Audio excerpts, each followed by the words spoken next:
Muy bien, vamos a esperar a que vayan entrando.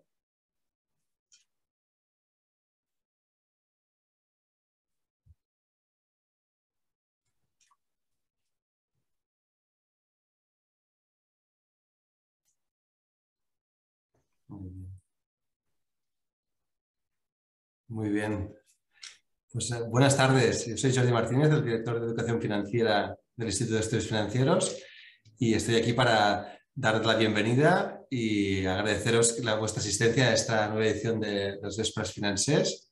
Hoy con un tema muy interesante, el de autónomos y pensiones, y con un ponente que veréis que os va a gustar mucho. Nosotros hemos colaborado algunas veces y tengo que decir que yo siempre he creído que las finanzas, si nos esforzamos, pueden ser divertidas, pero es que Óscar consigue que hasta la fiscalidad parezca divertida, ¿no? Óscar es un colaborador del IEF, es consultor independiente y además pues desde principios de año es también youtuber e influencer. Óscar, que tiene un canal, la verdad es que os recomiendo seguirlo, a ver si hago yo la publicidad, por eso no lo hace luego, pero que luego a ver al final que os diga cómo seguirlo, porque la verdad es que va colgando vídeos con conceptos de fiscalidad y de finanzas que cuando ves el título dices, ostras, pero cuando los ves, pues te entran bien, con lo cual os lo recomiendo mucho, así como que os recomiendo que os quedéis toda la sesión para entender un poco más cómo funciona el sistema actual de pensiones de los autónomos.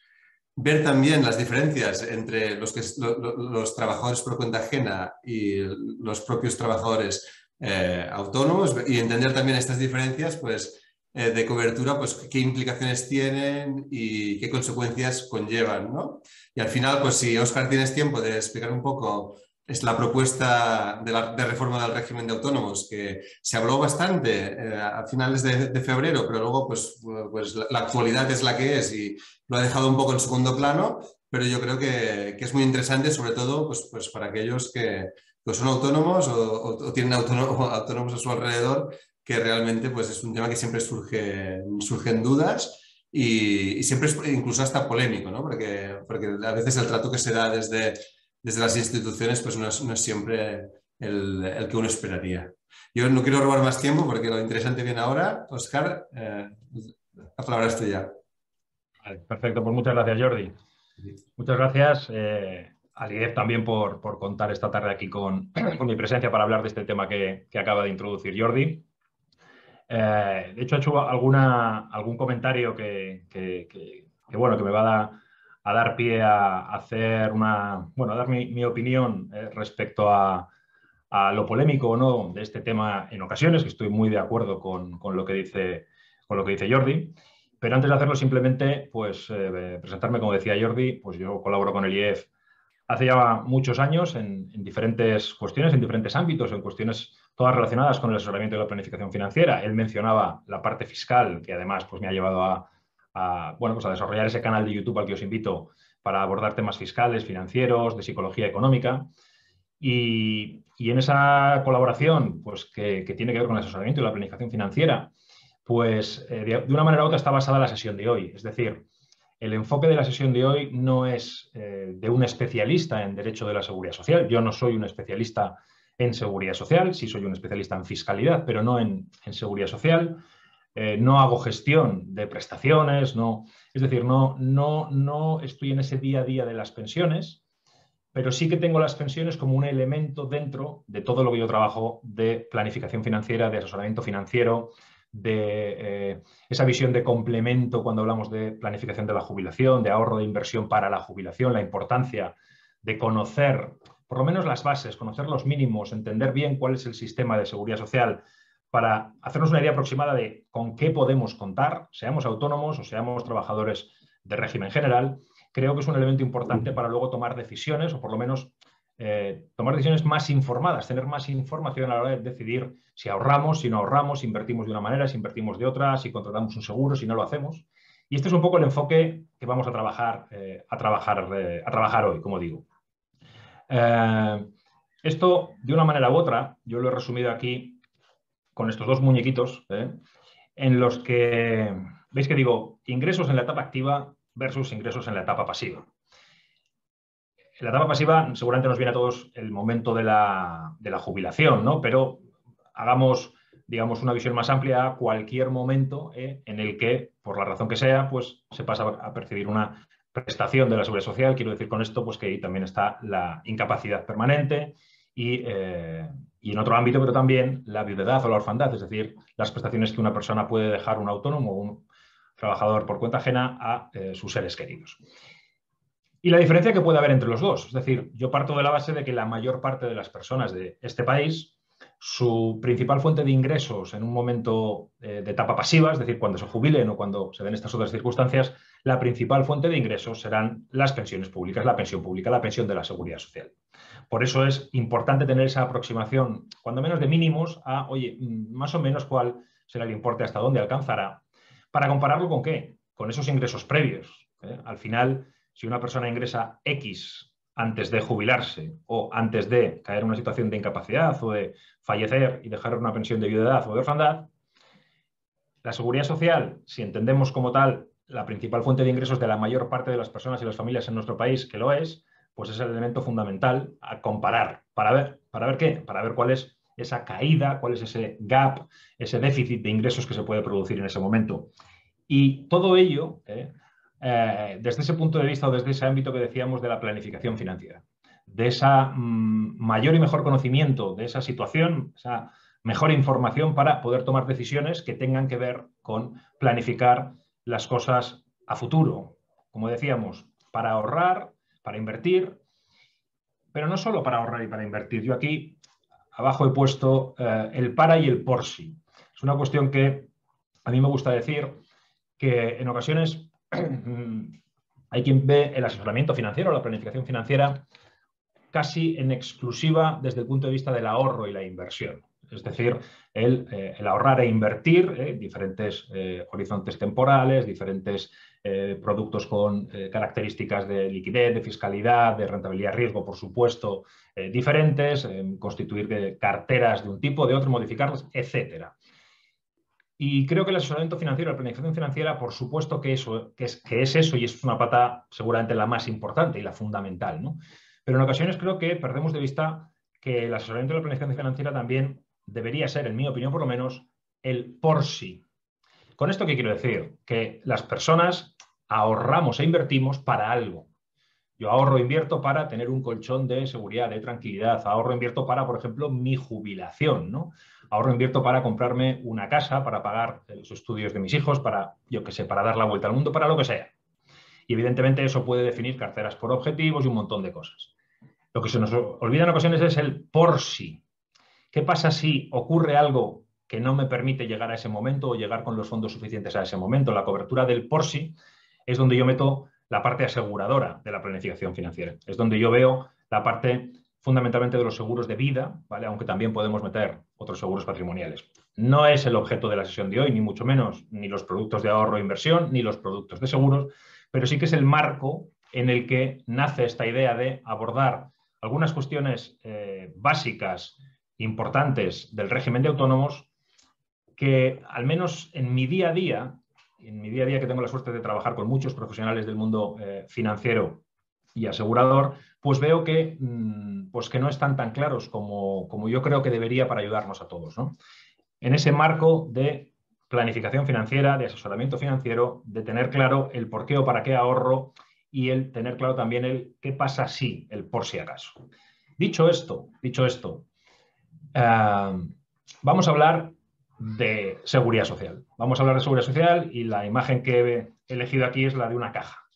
Había pensado también en una hucha, pero me ha gustado más la imagen de caja, esa caja única de la seguridad social, de la que tanto se habla, porque es una caja en la que a lo largo del tiempo,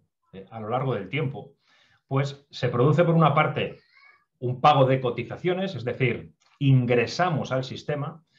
Doy por hecho que todos tenemos claro que la seguridad social en nuestro país es obedece al sistema conocido como de reparto, es decir, que con carácter fundamental los ingresos, los pagos de las cotizaciones de las personas que hoy día estamos en activo, sea el régimen que sea, lo que ingresamos, lo que metemos en esa caja, es el dinero con el que se pagan, con el que los pensionistas cobran sus prestaciones. Ese es el sistema de reparto, es decir, lo que ingresamos en la caja es el mismo dinero con el que se pagan las prestaciones. Pero sea como fuere, en esa caja, a lo largo del tiempo, una persona tiene una etapa activa en la que va pagando cotizaciones, va ingresando a la caja, y luego tiene otra etapa pasiva en la que tiene derecho a cobrar prestaciones. Esto ya siempre tiene un punto de polémica porque en ocasiones no todo el mundo tiene claro lo que realmente significa el sistema de reparto, y el hecho de que el dinero que tú pusiste se fue al poquito tiempo a pagar otras pensiones, y lo que tú has generado es un derecho a que otras personas que en su momento estén metiendo dinero en la caja, con ese dinero te paguen la tuya. Pero también es un tema que nos queda un poco al margen. Sea como fuere, hay dos grandes momentos temporales para un autónomo y para cualquier persona de régimen general, que es el pago de las cotizaciones, ¿vale?, durante su etapa activa, y el cobro de las prestaciones. Veis ahí que pongo la fecha de ayer 4 de mayo. De hecho, comentábamos con Jordi un poco cómo la actualidad, ¿no?, la rabiosa actualidad de lo que sea, ¿eh? Hoy nos toca seguramente Comisión de Secretos Oficiales, por desgracia la guerra de Ucrania y otras muchas, pero cómo la actualidad va de alguna manera arrollando otros temas importantes. Lo decíamos en base a esa propuesta de reforma del sistema de autónomos, que en el mes de febrero dio mucho que hablar y que parece como que se ha ido dejando un poco al lado, y es porque la actualidad pues, va poniendo otros temas encima de la mesa.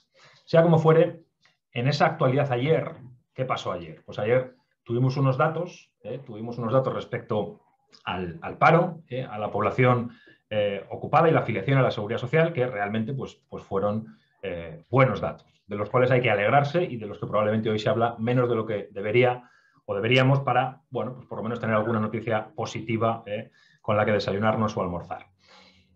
El mercado laboral supera por primera vez los 20 millones de afiliados, es decir, hay 20 millones de personas que en mayor o menor medida estamos metiendo dinero en esa caja, ¿vale? Además, los contratos indefinidos, vemos ahí, se disparan en abril, ¿vale?, con lo cual también es una, sin duda, buena noticia. Se produce un récord de trabajadores. Aquí también podemos ver que el enfoque de una misma noticia, de un mismo hecho, cómo cambia de unos titulares a otros, ¿vale? Estos titulares que estáis viendo ahora en pantalla, ahora ponemos el medio en el que aparecen, pero todos de una manera u otra ponen o enfatizan más en un punto que en otro. Y esto lo digo con lo que también antes decía Jordi, de que en ocasiones son temas, los que tienen que ver con autónomos, polémicos, porque la situación del trabajador autónomo en España pues tiene muchas vertientes. Una es la seguridad social, pero no solo es la seguridad social. Luego tenemos la parte de los impuestos, la parte de Hacienda, tenemos también la parte más mercantil y todo lo que significa ser un empresario autónomo, si eres empresario individual, con la responsabilidad patrimonial asociada a tu persona, pues con las dificultades de cobro y pago, con los vencimientos y con las dilaciones en el cobro de facturas. Es decir, es multifactorial la situación que tenemos, o tiene muchos factores que inciden en ella. Y podemos poner el foco en diferentes cuestiones. En lo que hoy nos toca, que es la seguridad social, también podemos poner el foco en diferentes cuestiones, como ocurre, insisto, con la noticia de ayer, que es una buena noticia, que hay 20 millones de personas que de una manera u otra estamos poniendo dinero en esa caja, y que podemos analizar de diferentes puntos de vista o ámbitos. Sea como fuere, ¿quiénes somos o quiénes son los autónomos, estos protagonistas de esta tarde?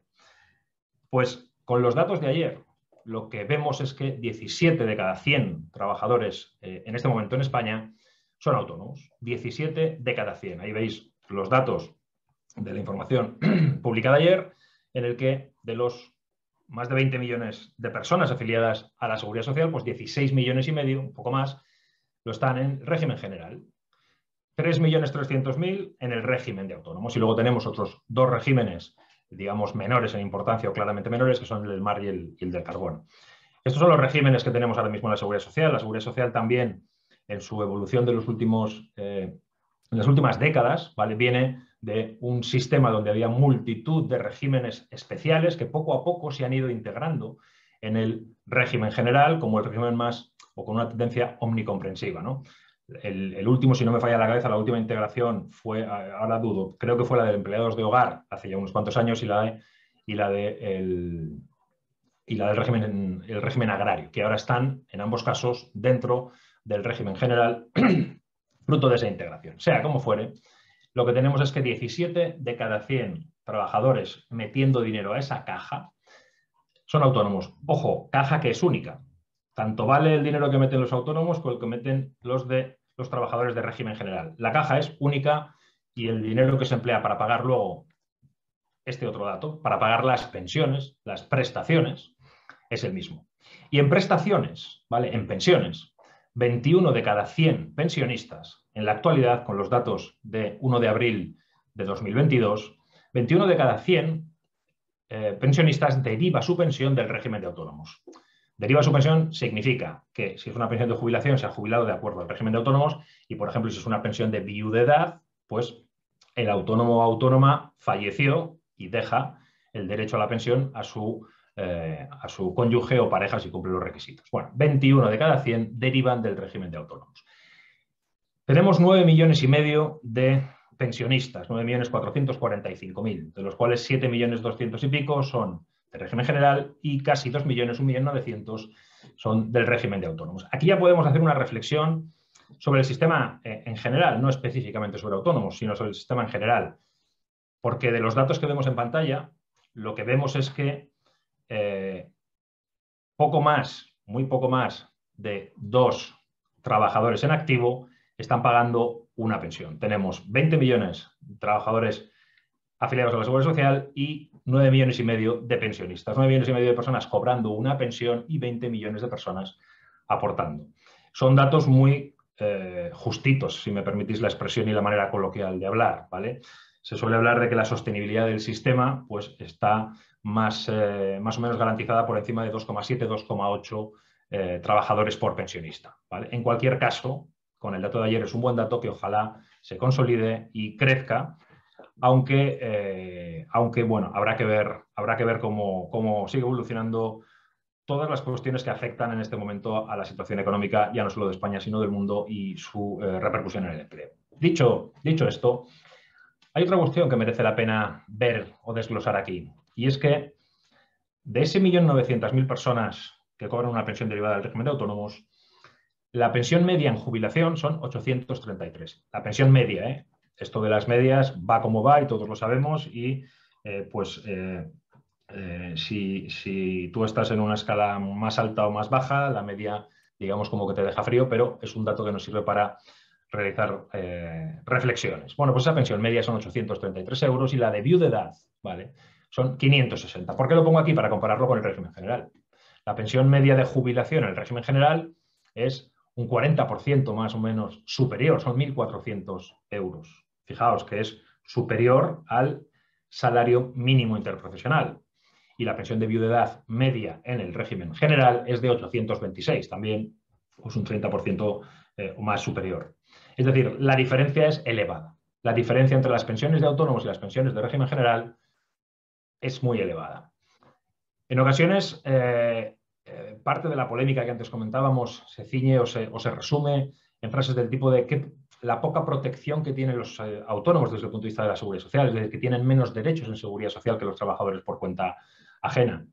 Y una de las intenciones, uno de los objetivos de la charla de hoy es ver que realmente desde el punto de vista del esquema de la seguridad social, del esquema protector de la seguridad social, no son tantas las diferencias. Sí que es verdad que hay algunas y algunas importantes que merece la pena que se tengan en consideración y que se modifiquen, en mi opinión, a favor de los autónomos, pero no son tantísimas las diferencias.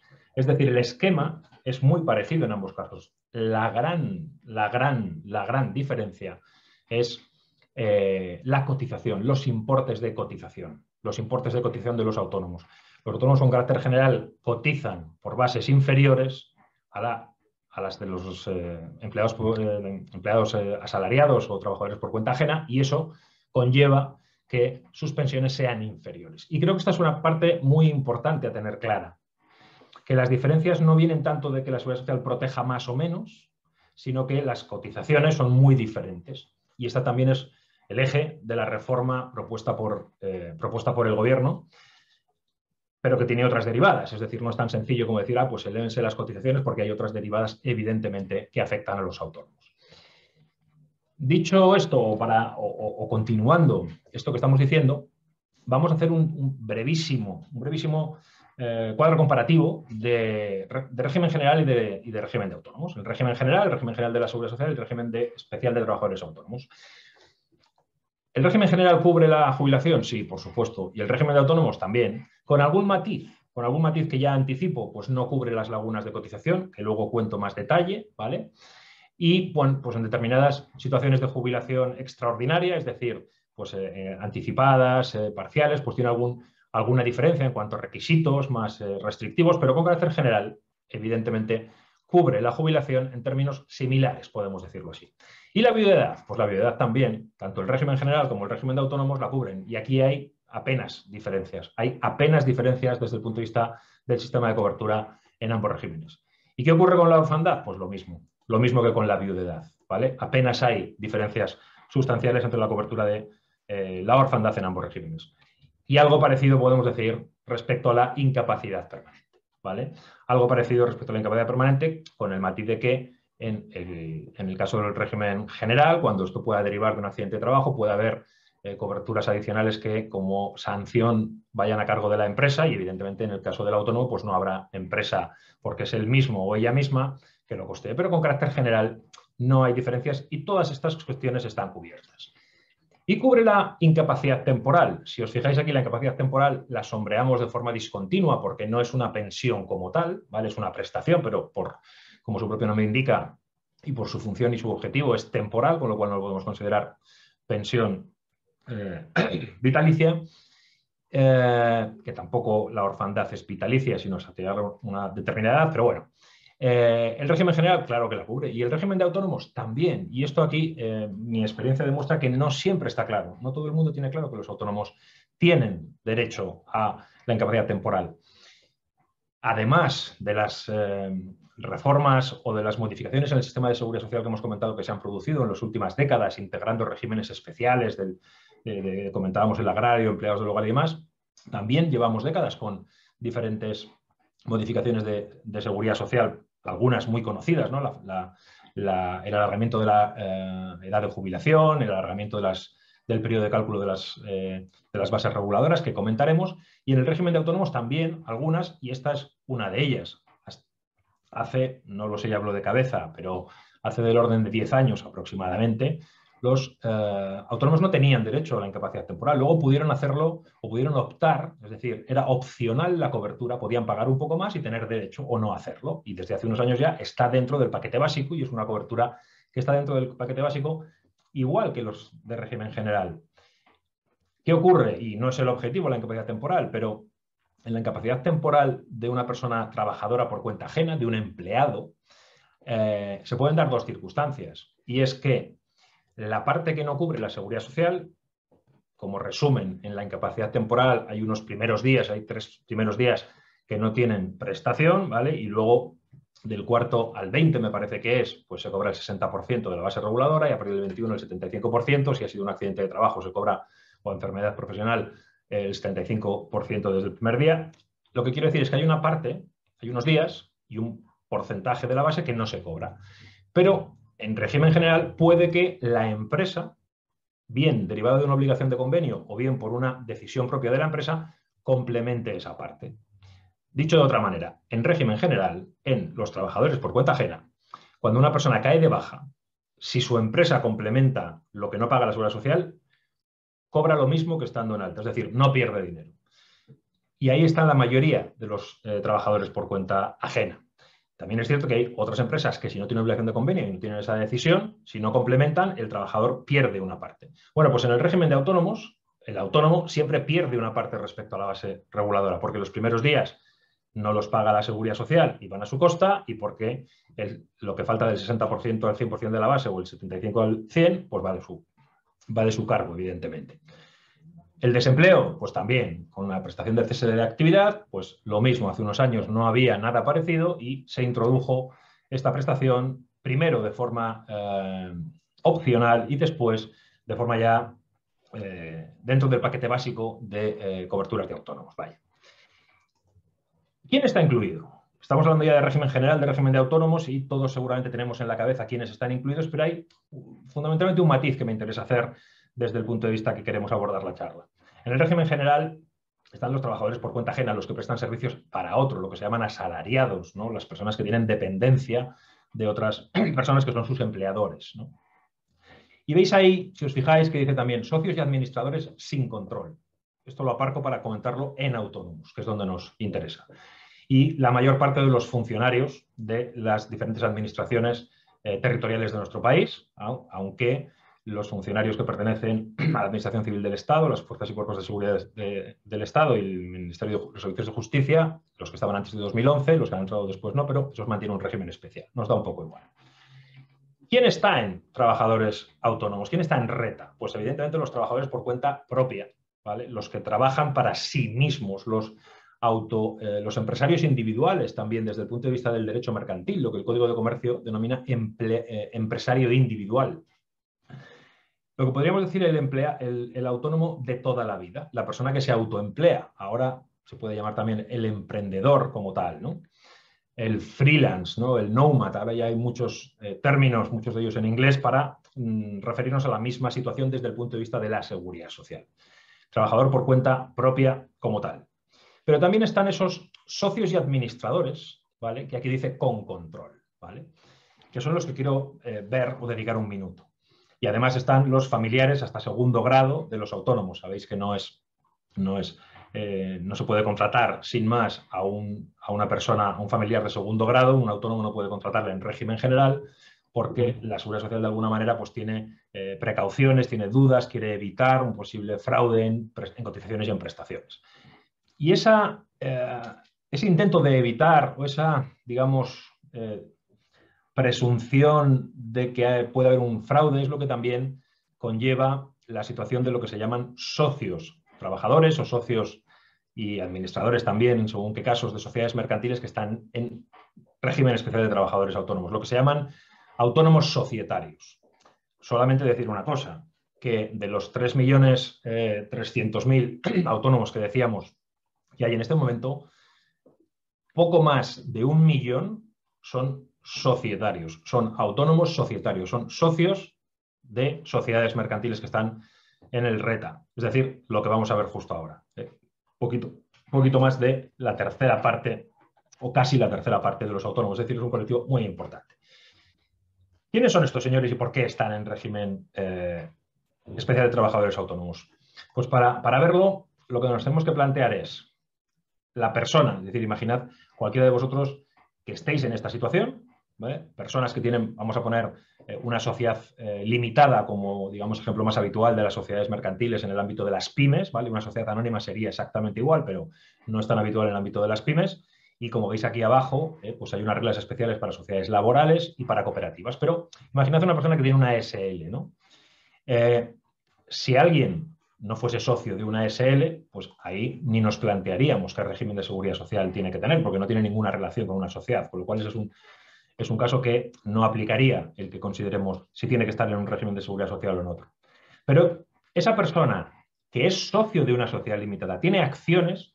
Las sociedades limitadas técnicamente no tienen acciones, tienen participaciones sociales, pero para entendernos, permitidme que hable de acciones. Una persona que tiene participaciones, acciones de una sociedad, ¿vale? Pues sí, es socio. La siguiente pregunta que nos tendríamos que hacer es, ¿trabaja en esa sociedad? ¿Presta servicios en esa sociedad? Porque si no presta servicios, tampoco tenemos ninguna consideración a realizar desde el punto de vista del régimen general, perdón, del régimen de seguridad social que le aplica. Este sería el caso, imaginad, una persona que compra en bolsa acciones de Telefónica. Voy a poner Telefónica como ejemplo de gran sociedad capitalista, ¿no? Gran sociedad mercantil, evidentemente anónima. Una persona compra acciones de Telefónica en bolsa. ¿Es socio de Telefónica? Sí, pero no trabaja en Telefónica, trabaja en otra cosa. Es un mero inversor. Bueno, pues desde el punto de vista de seguridad social no hay ninguna implicación. Por ser socio de Telefónica no te tienes que dar de alta en la seguridad social. Ok. Pero ahora imaginad que un trabajador de Telefónica o ese mismo señor o señora que ha comprado acciones de Telefónica cambia de trabajo y empieza a trabajar en Telefónica, se convierte en trabajador de Telefónica. tiene unas acciones de Telefónica que ha comprado en bolsa y ahora le ha contratado Telefónica. Está en plantilla de Telefónica, con lo cual sí que trabaja en Telefónica. Pues tenemos que hacernos otra pregunta y es, ¿tiene el control de Telefónica o no? ¿Qué significa esto de que tenga el control o no? El resumen sería, ¿puede tomar decisiones en Telefónica que de una u otra manera puedan condicionar si cotiza más, si cotiza menos, si le despide Telefónica y cobra el paro durante un tiempo? Es decir, ¿puede influir en una especie de fraude de prestaciones? ¿Tiene el control de esa sociedad para poder tomar decisiones de ese tipo? Porque si lo tiene, perdón, vamos a empezar por el que no. Si no lo tiene, como es el caso, una persona que compre acciones de Telefónica en bolsa y trabaje en Telefónica con el volumen de acciones que tenga en Telefónica, no va a ser suficiente para controlar Telefónica. ¿Qué significa o qué entiende la Seguridad Social por control? No, lo resumo muy brevemente. Pues básicamente que tengas el 50% de las acciones de los derechos de voto o otros porcentajes inferiores, del 33% si tienes funciones de dirección y gerencia ejerciendo cargo de administrador, o el 25% también si convives con otras personas familiares hasta el segundo grado. Es decir, diferentes situaciones. Evidentemente la más clara es que tengas el 50% o más, pero en otros porcentajes inferiores sí coincide además una condición de administrador, de consejero, con funciones de dirección y gerencia y con familiares hasta segundo grado. Si se dan esas circunstancias que permiten, que evidencian que tienes poder de decisión sobre la sociedad porque tienes la mayoría de las acciones o junto a otras personas o por tu cargo puedes tener una influencia importante en las decisiones, se entiende que tienes el control. Y en este caso es donde les obligan a estos señores y señoras a darse de alta en el régimen de autónomos. Y estos son los que se denominan trabajadores autónomos societarios y estos son las personas que en nuestro país actualmente conforman más de 1 millón de personas de esos 3.300.000 que antes había. Estos son los que están incluidos, ¿no? ¿Quiénes están incluidos en cada uno de los regímenes? En lo que nos afecta de autónomos, el autónomo de toda la vida, tradicional, por decirlo de una manera, autónomo ordinario, y este trabajador autónomo, perdón, socio trabajador autónomo societario. Ahora vamos a ver quién cotiza, es decir, quién mete dinero en la caja, permitidme que hable así, y en función de qué. Y aquí sí que hay una diferencia grande, importante, entre el régimen general de la Seguridad Social y el régimen especial de trabajadores autónomos. Porque en régimen general cotiza una parte, la parte grande, por decirlo de una manera, la empresa, y otra parte, la parte pequeña, el trabajador. Eso es quién cotiza, trabajador y empresa. ¿Y en función de qué cotiza? Es decir, ¿de qué depende cuánto? Pues depende de la retribución del trabajador, de lo que realmente perciba el trabajador. Está vinculada la cotización con la retribución, cosa que no ocurre en régimen de autónomos, cosa que no ocurre en régimen de autónomos, cosa que en el régimen de autónomos significa que el único que cotiza evidentemente es el propio trabajador autónomo porque no hay más personas que pudieran cotizar por él. Él es el empresario individual o el que tiene la obligación de cotizar y cotiza con independencia de sus ingresos reales. Es decir, no está vinculada la cotización con los ingresos reales, con sus ingresos de su actividad.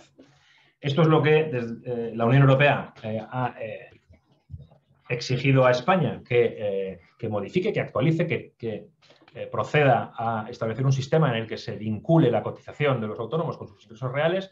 Esto es lo que ha motivado la propuesta del gobierno de finales del año pasado y la actualización y modificación en febrero. Para hacerlo, el problema probablemente es en el cómo, el cuándo, con qué ritmo y cuáles importes, ¿no? Pero la filosofía evidentemente tiene sentido. Tiene sentido que de una manera u otra se vincule cotización e ingresos reales. Y de hecho muchos colectivos de autónomos están a favor de esta cuestión. ¿Por qué? Porque eso significará mejorar las pensiones el día de mañana. Si lo que el autónomo cotiza hoy está más cerca de lo que ingresa, eso significa que sus pensiones del día de mañana serán superiores y estarán más cerca de lo que ingresaba, como vamos a ver ahora en un momento. Con lo cual la idea es esa diferencia grande entre el régimen general y el régimen de autónomos, en el que en el de autónomos no hay relación entre ingresos reales y es el trabajador autónomo el que decide libremente, aunque con alguna restricción, cuánto cotiza. Vamos a ver la segunda parte, ¿vale? Perdón, la segunda parte. Vamos a ver esta parte en detalle, que es la de ingresar dinero a la caja.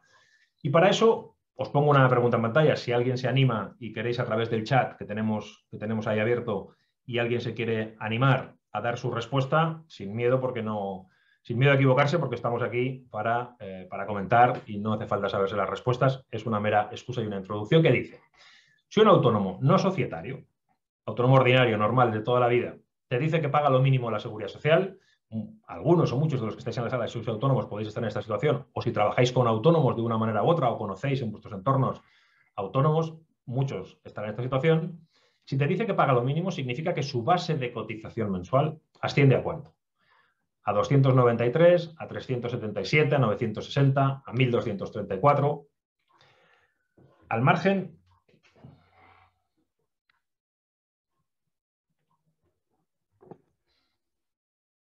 Un momento, que vea si hay algún valiente o alguna valiente que se atreve a responder.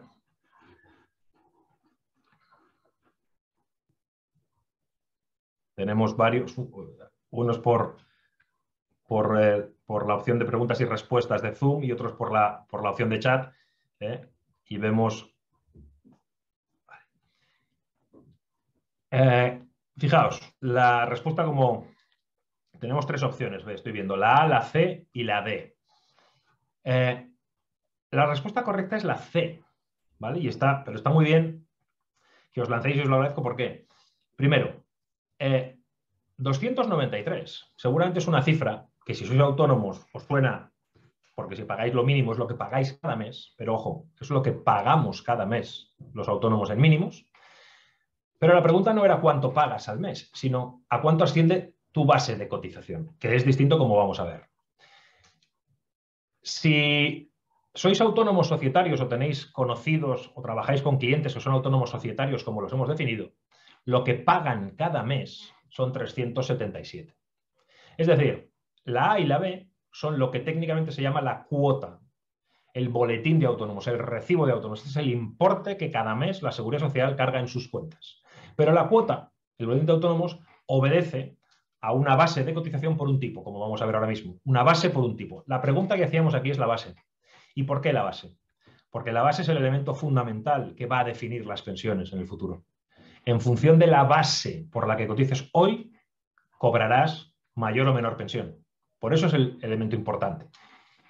Y si alguno hace una cuenta rápida y multiplica 960 por el 30%, 30,6, que es el tipo que pagamos los autónomos, verá que le salen 293 euros.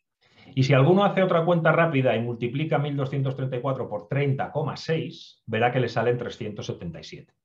Porque 960 es la base de cotización que, multiplicada por un tipo del 30,6%, da como resultado una cuota de 293 de los autónomos no societarios, los ordinarios, los de toda la vida, si me permitís la expresión, y 1.234 de base mínima de los autónomos societarios, esos de la sociedad, multiplicado por un 30,6 da 377.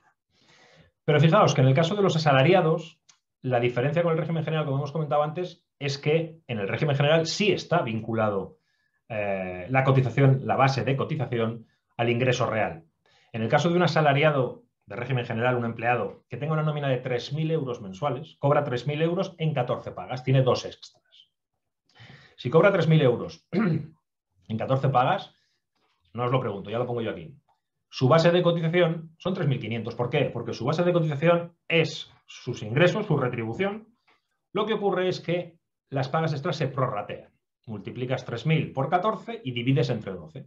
Se cotiza 12 veces a la Seguridad Social, pero como cobras 14, lo multiplicas y divides entre 12. Y su base de cotización son 3.500.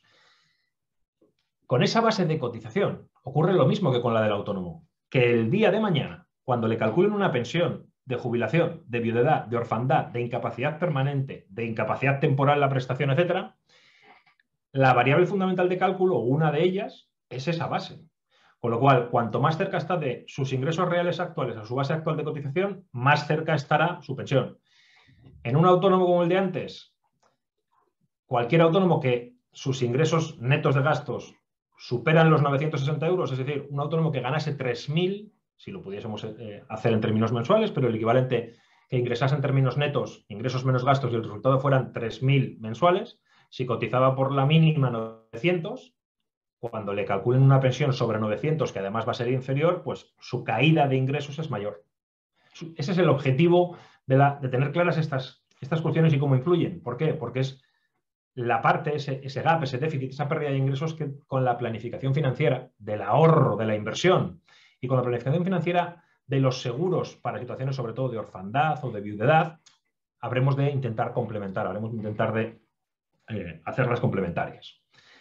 ¿Qué ocurre en el caso de un asalariado? Y esto nos sirve para hablar de otro elemento importante que también está dentro de las posibles reformas en el corto plazo de la seguridad social. ¿Qué ocurre si ese trabajador por cuenta ajena, asalariado, le suben el sueldo? En vez de 3.000 euros en 14 pagas, cobra 5.000 euros en 14 pagas. No sé si alguien se anima a dar respuesta a esta. ¿Cuál sería su base de cotización mensual? ¿A, B, C o D? Pues como voy viendo a Enrique, a Juan Carlos, la respuesta correcta es esa, es la A. Alguien puede pensar, y es habitual, después de una explicación como la que hemos dado, alguien podría decir 5.833, porque he hecho el cálculo rápido, 5.000 por 14 dividido entre 12 da 5.083, prorrateando las extras. Lo que ocurre es que en la Seguridad Social existe una cosa que se llama base máxima de cotización. Nadie cotiza a la Seguridad Social por una base superior a 4.193 con 10 céntimos en 2022. Es lo que se llaman trabajadores topados. Trabajadores topados que lo que significa es que si esta persona cobra 5.000 euros en 14 mensualidades, si lo prorrateas a 12 mensualidades sería como 5.800. Pero cotiza por 4.193. El día que cause derecho a una pensión, la base de cálculo va a ser 4.193, es decir, va a ser inferior a sus ingresos reales. Necesita un complemento. Necesita un complemento para mantener ese nivel de ingresos, si es que quiere mantener ese nivel de ingresos, porque puede ser que en jubilación pienses que vas a gastar un poco menos, pero probablemente en situaciones de viudedad, de orfandad, es decir, en en circunstancias, en prestaciones, en contingencias, pues previas a la jubilación, evidentemente, pues la necesidad es distinta. Sea como fuere, esto lo que me sirve es para hablar de esa base máxima de cotización de 4.193 euros. Vale. Lo que acabamos de decir es que lo que cada mes pagamos a la Seguridad Social, tanto los autónomos como las empresas, es la cotización. Y ese es el resultado de una base por un tipo, en todos los regímenes. ¿Cuál es la diferencia? Lo que hemos dicho ahora lo vamos a poner aquí en resumen. Que en régimen general, los empleados, los trabajadores autónomos, los trabajadores por cuenta ajena, la base de cotización depende de la retribución, de lo que realmente cobra el empleado. Hay unos conceptos incluidos que son casi todos y unos excluidos. Básicamente podemos decir que las dietas, los gastos de locomoción, de manutención y poca cosa más. Y hay unas bases mínimas y máximas entre las categorías profesionales y la máxima, ya la hemos dicho, 4.193. Y las extras se prorratean. Esa base de cotización luego se multiplica por un tipo. Y en régimen general el tipo depende del tipo de contrato, ¿vale? Y de diferentes categorías en función de contingencias comunes, el FOGAS, unas que van a cargo de la empresa, otras que van a cargo del empleado. Sin embargo, en régimen de autónomos es distinto. ¿Por qué? Porque la base de cotización, hemos dicho, la elegida por el trabajador autónomo, con libertad, teniendo en cuenta que hay unas bases mínimas y máximas. Ya las hemos visto. La base mínima de los trabajadores autónomos, 960 euros, y si son societarios, 1.234. Y la máxima, que es la misma en régimen general que en autónomos, 4.193. Y luego hay unas limitaciones por edad. A partir de los 47 años, un autónomo no se puede subir la base todo lo que quiera. ¿Por qué? Porque la Seguridad Social tiene una precaución, trata de evitar que alguien esté pagando lo mínimo durante muchos años y luego los últimos años, que son los que más cuentan para la pensión de jubilación, como vamos a ver brevemente, suba la base para comprar, entre comillas, una pensión mayor. Bueno, pues para restringir estas posibilidades, limita la subida a partir de 47 años y no podrá subir más que hasta unos importes y en función también de cotizaciones previas y demás. Con lo cual, libertad de elección entre base mínima y base máxima con consideración especial a partir de los 47 años. El tipo por el que se multiplica, esa base, se multiplica por un tipo que en 2022 para los autónomos, como vamos a ver ahora mismo, es el 30,6. Es lo que la normativa en cada momento va estableciendo. Lo que acabamos de decir lo tenemos aquí con números por si a alguien le interesa. En régimen general, la base máxima son esos 4.193 y en función de las categorías profesionales, diferentes bases mínimas. Y en reta, la base mínima que hemos dicho 960, los autónomos societarios 1.234 y una base máxima de 4.193 que tiene límites por edad y por las cotizaciones previas. ¿Cuál es el tipo? Como hemos comentado antes, en régimen general, pues la suma. Aquí tenéis pantallazos de la web de la Seguridad Social en la actualidad, pero lo que está sombreado en azul más clarito es lo que es la cotización a cargo de la empresa, pues en función de las contingencias comunes un 23,6, luego el tipo general para el desempleo un 5,5, el FOGASA que solo va a cargo de la empresa y la formación profesional, eso suma un 29,9. Y el porcentaje que sea de las contingencias profesionales, accidentes de trabajo y enfermedades profesionales, que dependiendo del tipo de actividad, pues será mayor o menor, ¿no? Y los trabajadores son 4,7, un 1,55 y un 0,10 que dan ese 6,35. Es decir, de la base de cotización que deriva de tu retribución empleado por cuenta ajena, la empresa paga por encima de un 30% y tú un 6,35. Te lo descuenta de la nómina y lo paga, digamos, a tu costa.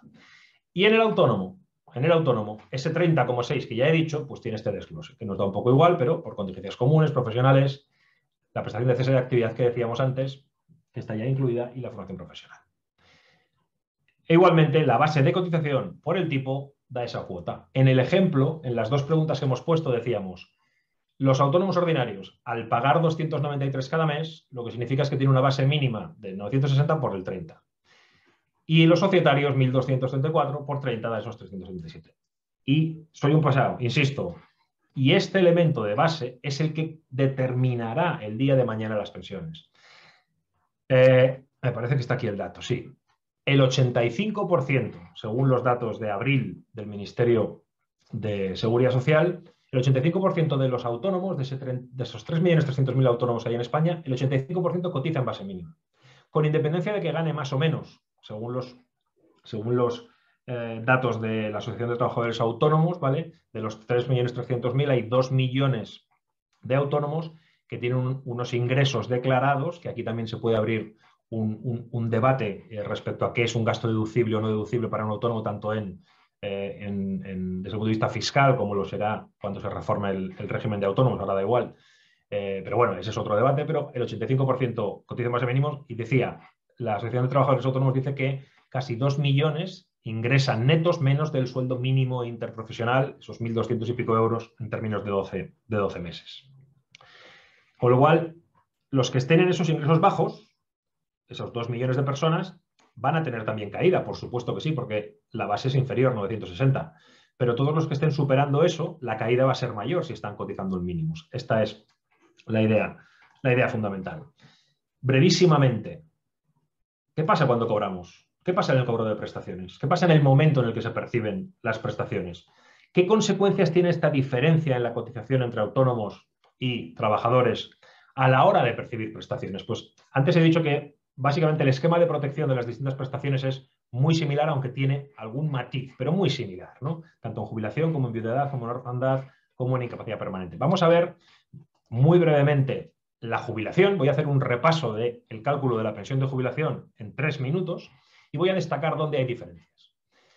¿Qué ocurre? ¿Qué tiene que ocurrir para que un autónomo o una autónoma en 2022 tenga derecho a una pensión de jubilación ordinaria, de carácter ordinario?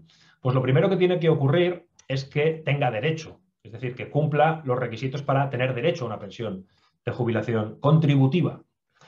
Y eso pasa por que tenga la edad. En 2022, si tienes 37 años y 6 meses o más, tienes derecho a jubilarte. Si no lo tienes, no. Con lo cual, vamos a hacer un pequeño esquema. Como decimos, si tienes 37 años y 6 meses, tienes derecho a jubilarte, lo he dicho incompleto, tienes derecho a jubilarte con 65 años, que era la edad de jubilación antes de la última reforma de 2011, que entró en vigor a partir de 2012 y de forma progresiva sabéis que está elevando la edad de jubilación hasta los 67. Si en 2022 no tienes cotizados esos 37 años y 6 meses, lo que pasa es que tendrás que esperar hasta tener 66, o tendrías que tener, mejor dicho, 66 años y 2 meses para poder jubilarte. Si tienes 66 años y 2 meses en 2022 la pregunta es, ¿tienes 15 años cotizados? Que es otro de los requisitos para tener derecho a pensión contributiva. Si tienes 15 años cotizados, ¿vale? Tienes luego que preguntarte si de esos 15 o más, pero si al menos 2 están dentro de los últimos 15. Esto parece un trabalenguas, pero no lo es. Si no tienes 37 años y 6 meses cotizados, la edad de jubilación son 66 años y 2 meses. Vale. El siguiente requisito para tener derecho a la pensión es, tienes que tener mínimo 15 años cotizados. Ok, los tengo. Y además, 2 de esos tienen que estar en los 15 anteriores a la jubilación. Si alguien cotizó desde los 20 a los 35 y luego dejó de trabajar, no cumpliría este requisito, ¿vale? Porque 2 de ellos tienen que estar en los últimos 15, ¿vale? Y si no es el caso, ¿vale? Perdón, si es el caso, tanto de si tienes los 37 años cotizados, por supuesto tienes 15, y los tienes 2 en los últimos 15, o esta visión de aquí, pues tienes derecho a una pensión contributiva.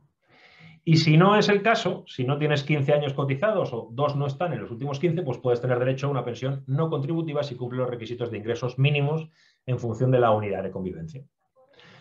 Es decir, que para tener derecho a la pensión contributiva en 2022, un autónomo tiene que tener 66 años y 2 meses cotizados, ¿vale? O 65 si tiene 37 años y 6 meses más. Perdón, lo he dicho mal. Tiene que tener una edad de 66 años y 2 meses.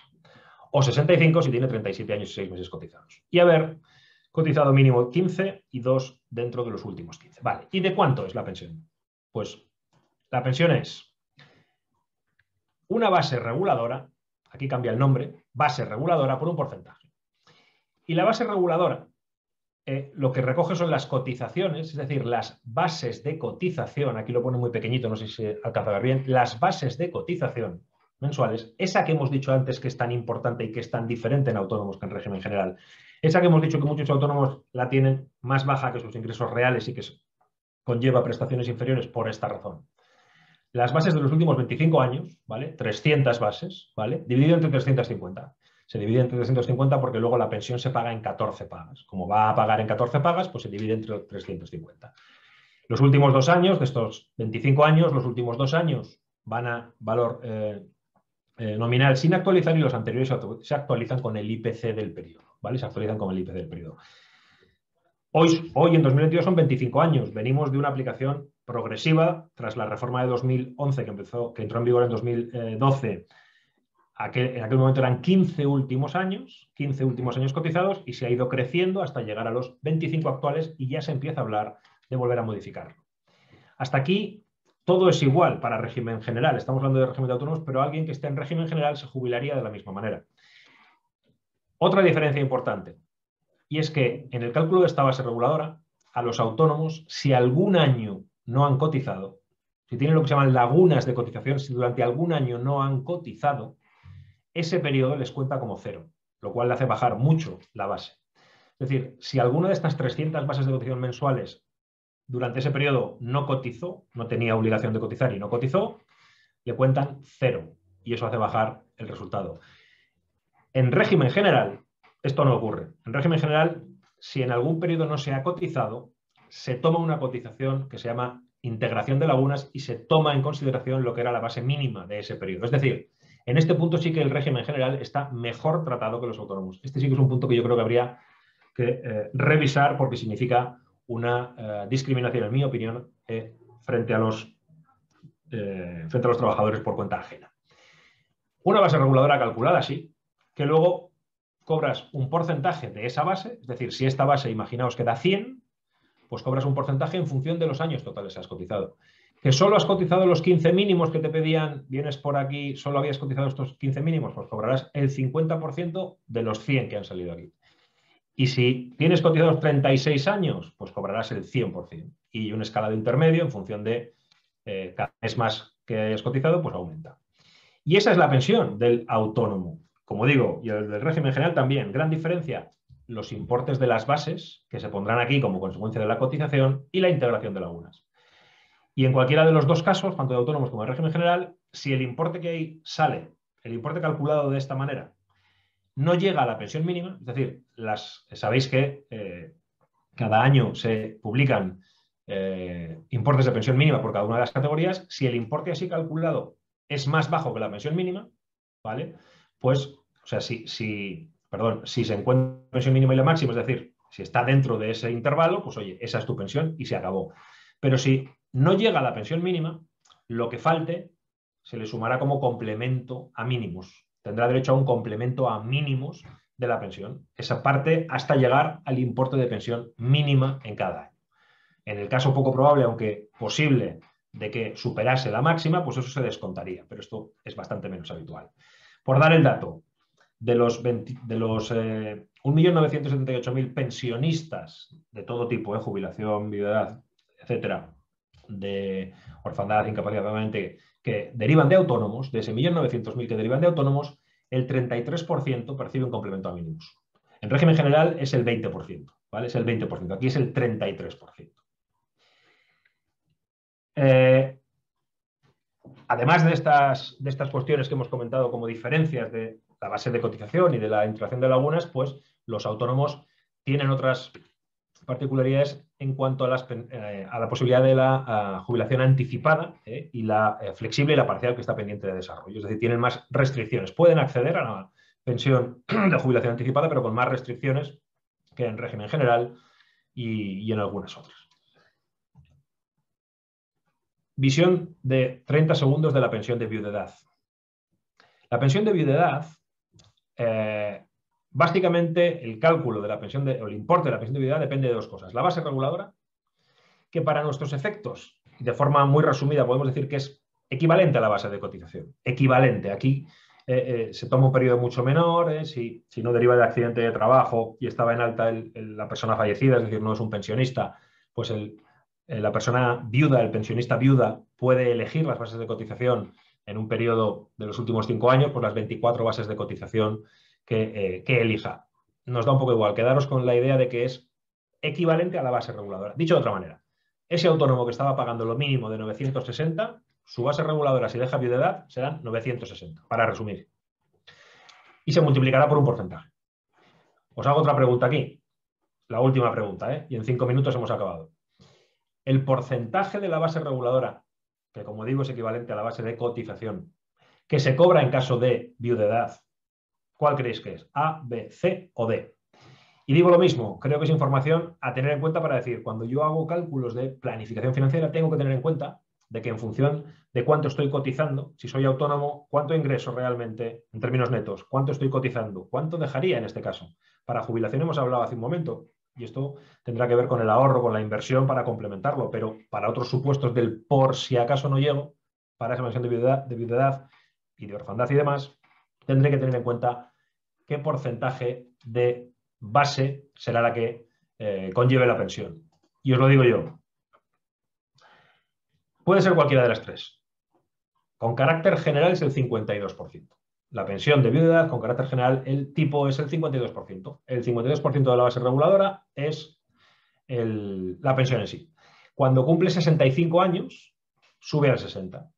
Y si se produce lo que se llama viudedad con cargas, es decir, si la persona viuda tiene hijos menores a su cargo sin ingresos mínimos, ¿vale? Hijos menores a su cargo sin ingresos mínimos, pues el porcentaje llega al 70%.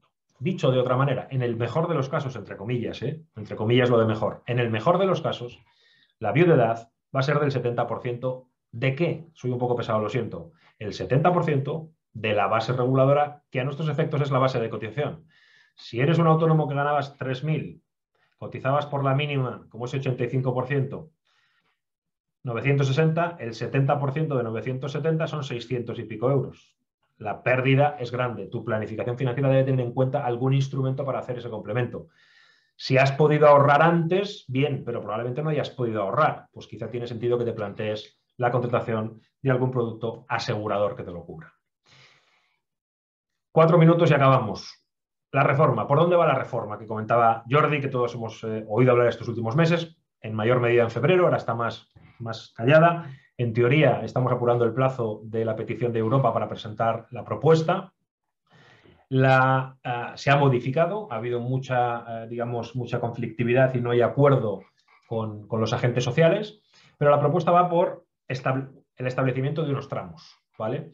Establecimiento de unos tramos, es decir, ligar la cotización a ingresos reales, pero no a los reales concretos de cada persona, sino por tramos.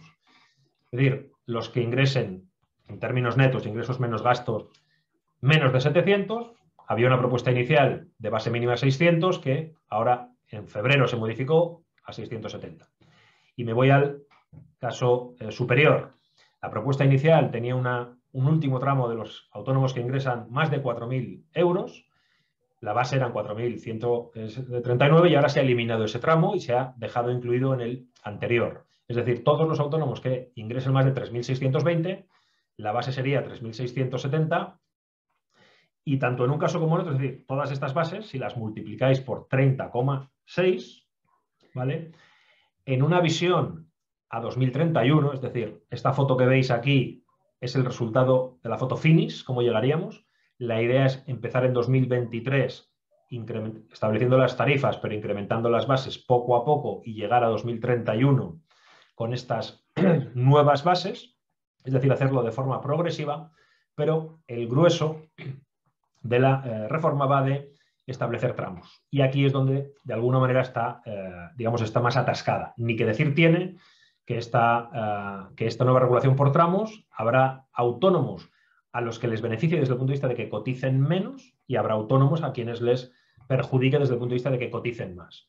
Sea como fuere, busca que el día de mañana sus pensiones, como se van a calcular sobre la base, estén más acordes con lo que eran sus ingresos reales. Como actualmente está pendiente también de, pues, como decimos, de negociación, de cierre, veremos en qué queda. Sí que quedémonos en la idea de que la propuesta va por establecer tramos, ¿vale? Tramos por diferentes cuantías de diferentes bases.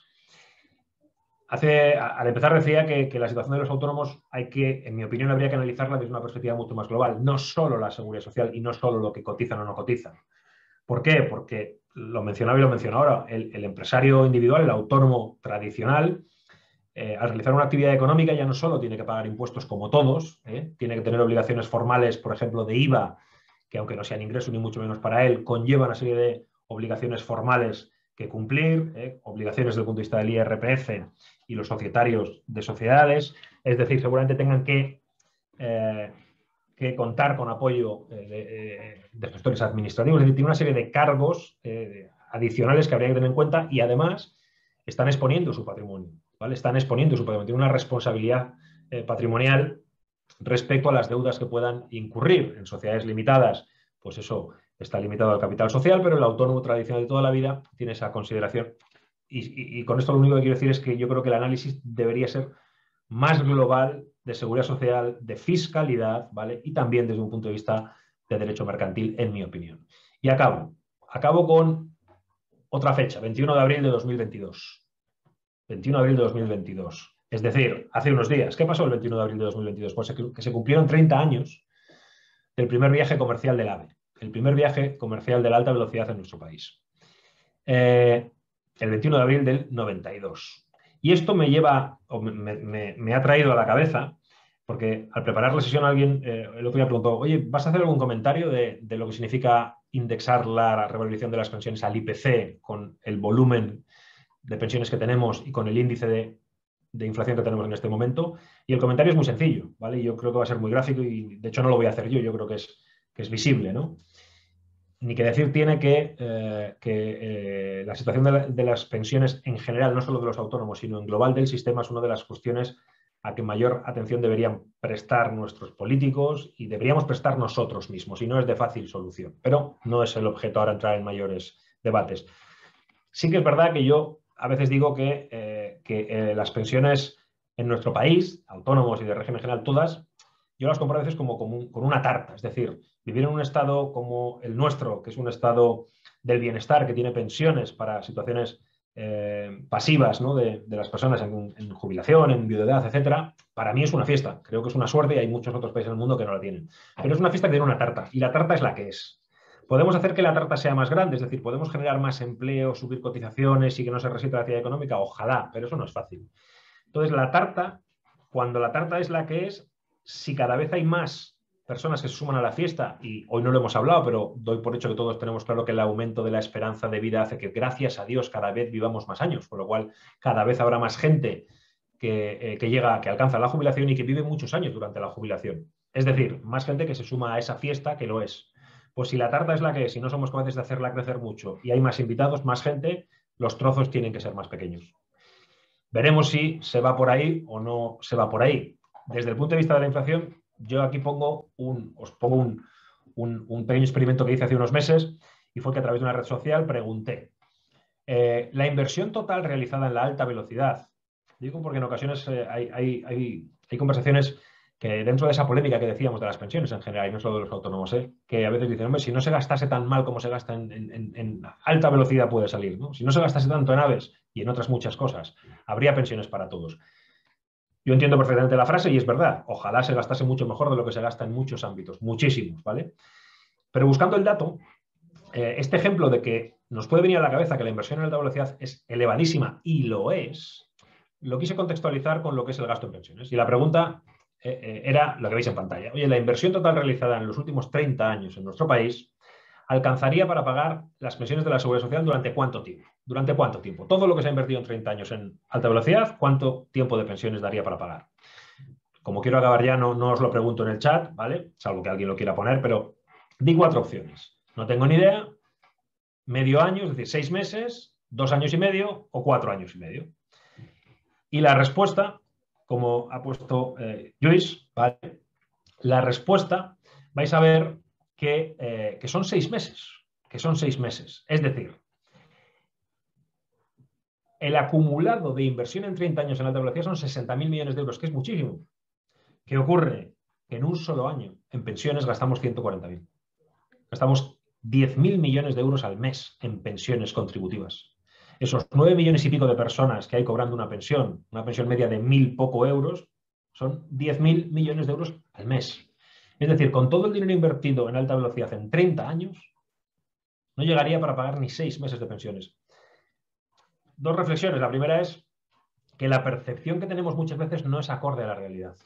Yo entiendo también que cuando manejamos estos volúmenes, hablamos ya de unas cantidades que nos es difícil gestionar o entender o ligar bien, ¿no? Pero a veces también nos viene bien para tomar conciencia de la magnitud de ese problema. Y claro, indexar al IPC con IPCs altos 140.000 millones de euros, pues es un coste que hace que la tarta todavía, o que la tarta sea menor, pero que cada uno quiera una porción más grande. Veremos de dónde sale, veremos de dónde sale. No es evidentemente algo que facilite la solución del problema, pero bueno, tiene otra serie de consideraciones de otro calado, de otro ámbito que en este momento pues seguramente no nos toca hacer. Simplemente como idea de la magnitud de todo lo que significa la cuestión o el problema, entre comillas, problema-solución de las pensiones en nuestro país. Dicho todo esto, acabo diciendo que yo creo que todos, desde luego los que vivimos de nuestro trabajo, sea trabajo por cuenta ajena, sea trabajo por cuenta propia, todos necesitamos una cajita complementaria a la de la Seguridad Social. Los que vivimos de nuestro trabajo tendremos una pensión de Seguridad Social que será mayor o menor en función de nuestra base de cotización, de los años y de los cambios que tengan que venir en el futuro para hacer que esa tarta dé para todos, ¿vale? Ya llegarán, lo cual genera un futuro incierto, pero incierto para todos, régimen general, autónomos, asalariados, autónomos. Los autónomos un poco más incierto si no adecúan sus bases de cotización, sí. Pero ese futuro incierto para todos hace que yo creo que tenemos que tener una caja complementaria, que contemos con la ayuda de profesionales que puedan ayudar en esa planificación financiera, en ese asesoramiento, en esa inversión, en ese ahorro e inversión para algo y en esa cobertura del por si acaso. Y creo que todos lo necesitamos. Lo que pasa es que los autónomos creo que lo necesitan un poquito más. Dicho esto, muchas gracias.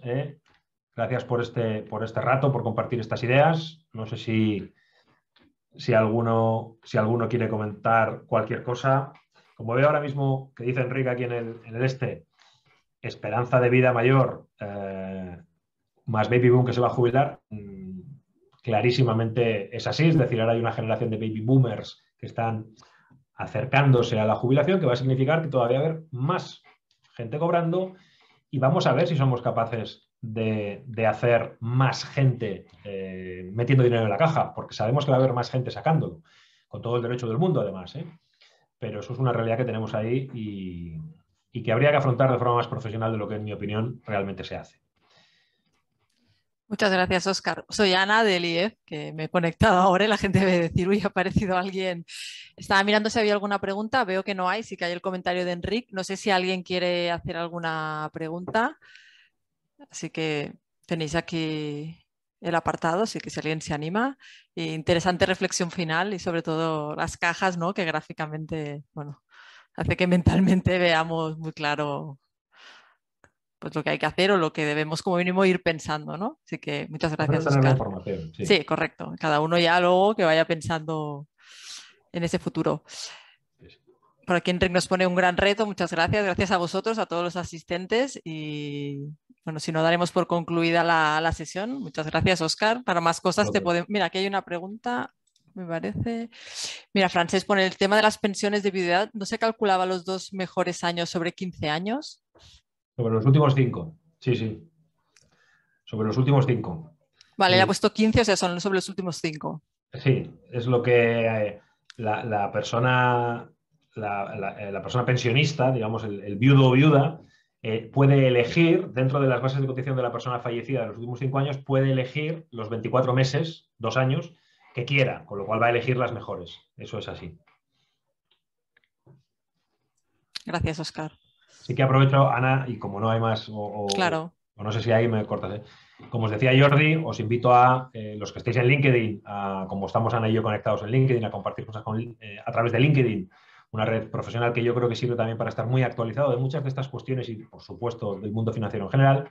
Y a todos aquellos que queráis pasaros por mi canal en YouTube, en YouTube Óscar de la Mata, para hablar de divulgación económica. Algo de pensiones, mucho de fiscalidad, algo de psicología económica, behavioral economics y cosas que a priori parece que no tienen tanto que ver con el asesoramiento financiero y, en mi opinión, tienen mucho que ver con el asesoramiento financiero porque entender bien cómo tomamos decisiones las personas nos lleva a pensar, nos lleva a ser conscientes que a veces, la información sola no vale. Necesitamos más contexto, más alicientes y cuestiones que en ocasiones nos sorprenden. Pero cualquiera que quiera le invito a asomarse por ese canal. Gracias, Óscar. Hay una última pregunta que nos hace Francés, que es, ¿se ha modificado la jubilación parcial en diciembre pasado? ¿No hay régimen transitorio? Pues Francés, no te puedo decir, si te digo algo me lo invento, no te puedo decir ahora mismo si hay o no hay y de hecho tampoco te puedo decir el contexto de la modificación, la verdad, lo siento. Pues muchas gracias, Óscar, y también a Francesc. Así que bueno, pues damos por finalizada la ponencia y muy interesante, Óscar, y gracias a todos por las preguntas y por responder también cuando Óscar plantea preguntas, que al final es un poco lo que anima la sesión. Así que muchas gracias. Gracias a vosotros, que vaya muy bien a todos.